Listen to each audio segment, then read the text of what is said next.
what I want to go through a little bit is something which took me a long time to understand intellectually, mainly because maybe I don't read enough and I don't listen enough. But,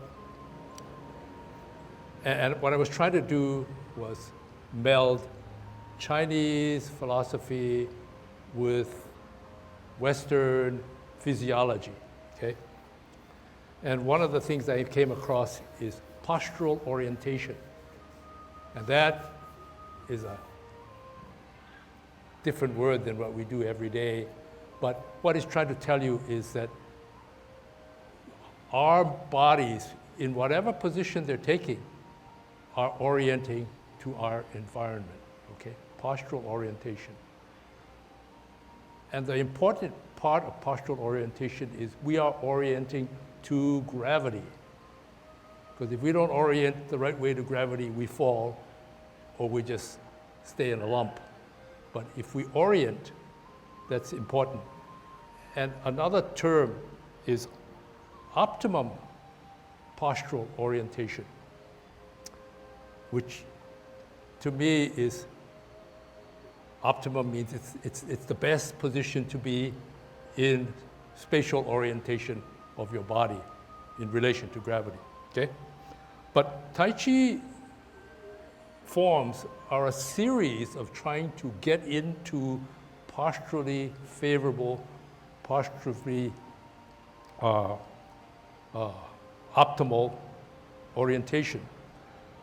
Each form, and you can, for instance, what we tell you to shift, okay? What we're trying to do is tell you, okay, orient yourself in a position that's favorable so when gravity pulls, we don't get pulled to one side or the other. We are stable, but we exercise or we exert a minimum of effort to maintain that. If I shift here and I bend my knee a little bit, my head is up, my feet is straight down on the ground, I think about my dantian here and I keep my head up, I can stand here almost all day because I'm in a posturally favorable position. Huh? And that's what you're trying to do. When you're coming from here, for instance, just simple as commencing form, you're shifting your weight so that you could just come up here and you say, I'm not going to move out there like they tell me to do. But you just come up and you're in a optimal postural orientation. Gravity is pulling just straight down and your body is aligned. And you don't have to work too hard, okay? And then you say, well, I'll stay in this till I say, I want to go out. I want to go out. I want to go out. In this case, what we're trying to do is get here, and no rush. You know, when somebody says, okay, commencing form, we don't want you to just do, boom. You should, in your mind, try to learn to, okay, feet, dantian, head, straight up, Tai Chi posture. Then I got all my weight there, favorable. Then when it's time to begin, okay?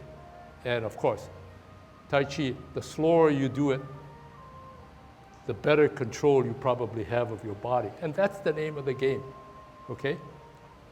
Another one is, say if I'm going to brush knee, I bring it from the forward here, favorable. I can stand here almost all day. And I say, I want to go back this way, fine, okay? Versus, I want to go out this way. We just happen to want to go out this way. So we wind up, there. We say, okay, time to go. And even this, you say, well, I'm not quite totally on one stance, but that's what the bow stance is to get you here. And if you sit like this, more weight is on this side, and the weight is shooting down here, the head is up here, and you can stand here like this. You can almost get up like this if you want to. But again, each time you move, you should be thinking about how can I get into posturally favorable position. And it's The strategies are pull back. The strategy is turning too. So when we turn, you get a ballerina turning. Once if their hands are out, they're going very slow, and like a top that's going too slow, they'll fall down. But if you bring things back, okay, when you're turning, you turn your waist. And each time what's happening is you're shifting it. For instance, okay, this is more subtle. Cloud hands. We're turning on our waist, okay? Posturally favorable position. Hands out, legs here. And then if I go too far, not favorable anymore, so I will fall. But what do? Bring everybody in. Posture, this is very favorable. Everybody can figure out, if I'm on 2 feet, I'm most favorable. But you want to go, in cloud hands, you're stepping out. Stable, not too stable, stable again. From here, stable, I want to do my exercise, getting a little bit unstable, I get out here. Arms here, legs here, I'm still down here.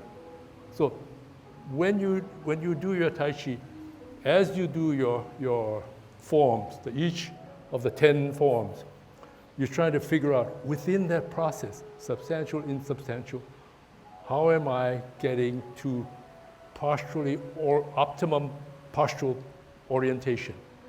And sometimes it's moving a little fast for you to be able to think and put it into your body, but that's what you should be trying to do. Another thing is, remember, Tai Chi is spirals and circles. It just happens to suit our use, not because we want to learn the martial art, but as you do your spirals, you are helping yourself with maintaining orientation, but it also giving you some time to measure out, hey, it's not like a quick movement. One quick movement, you either made it or you didn't. Versus if you're doing a spiral, you have a chance to adjust. And you're all through the time you're doing your exercise and you're spiraling. It gives you a little bit of time to get the signals to your body and your brain as to how it is moving, how do I adjust. Okay, so look to those. To sum it up, Tai Chi gives you the opportunity to know your body a little better. What a nicer way to know about your body through the experiences and movements of Tai Chi. So everything that we do, everything that Ken taught you about knowing about your environment and how you can use your energy in the most optimal way, makes you study and learn more about yourself, okay? When we we are in a risk condition, we're not going to remember what that movement is, but we have practiced and trained our bodies and our mind to a point where it will come naturally. So that's where I think the beauty of Tai Chi is, okay? Knowing about yourself. I just want to add, it takes time. And I was thinking about that, and I said, how long does it take a baby time to learn to walk? Physically sharp kids, maybe 10 months, but most people any place between 12 and 18 months. And this is what we're trying to do. We're trying to teach our bodies. So if you say, man, I'm going to take 15 weeks, and man, I didn't get anywhere. Just think about if you have grandchildren, how long did it take them to walk? That's what you are trying to do. You're trying to teach your body or relearn a skill which will take time. So you have to be patient. Okay, very good. Nice way to end the class. Think about those images. Hopefully our class brought you calmness, centering, and better use of your core.